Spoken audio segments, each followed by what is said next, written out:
सक्ताः कर्मण्य विद्वांसो यथा कुर्वन्ति भारत कुर्याद् विद्वांस तथा सक्तश्च चिकीर्षुर्लोक संग्रहम्। अर्थात, हे भारत, जिस प्रकार अज्ञानी लोग कर्म के फल में आसक्त होकर कर्म करते हैं, उसी प्रकार ज्ञानी पुरुष को भी लोक संग्रह की इच्छा से अनासक्त होकर कर्म करना चाहिए। यह श्लोक एक बहुत ही सुंदर तुलना प्रस्तुत करता है। पहला, अज्ञानी का कर्म, सक्ताः कर्मणि अविद्वांसः। अज्ञानी व्यक्ति भी बहुत कर्म करते हैं, वे दिन रात मेहनत करते हैं, लेकिन उनकी प्रेरणा क्या होती है? आसक्ति यानी शक्ति। वे फल के लिए काम करते हैं, पैसा, प्रसिद्धि, शक्ति या सुख के लिए।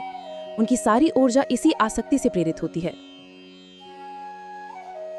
दूसरा, ज्ञानी का कर्म, कुर्यात् विद्वांस तथा सक्तः। कृष्ण कहते हैं कि ज्ञानी व्यक्ति को भी अज्ञानी की तरह ही कर्म करना चाहिए। इसका मतलब है कि उसे भी उसी उत्साह, लगन और परिश्रम से अपने कर्तव्य करने चाहिए। उसे आलसी होकर बैठना नहीं चाहिए। लेकिन एक बहुत बड़ा अंतर है, ज्ञानी को असक्त होकर कर्म करना चाहिए, बिना किसी व्यक्तिगत आसक्ति के। तीसरा, ज्ञानी की प्रेरणा, चिकीर्षुः लोक संग्रहम्। तो यदि ज्ञानी की प्रेरणा फल की आसक्ति नहीं है तो फिर क्या है? उसकी प्रेरणा है लोक संग्रह, अर्थात दुनिया का कल्याण करने की इच्छा, समाज के सामने एक सही उदाहरण प्रस्तुत करने की इच्छा।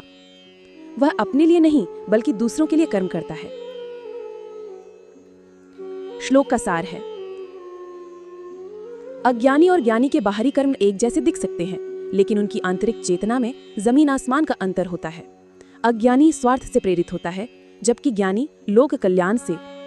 कृष्ण अर्जुन को ज्ञानी की तरह कर्म करने के लिए कह रहे हैं, पूरी लगन से, लेकिन बिना किसी व्यक्तिगत स्वार्थ के, केवल धर्म और लोक कल्याण के लिए।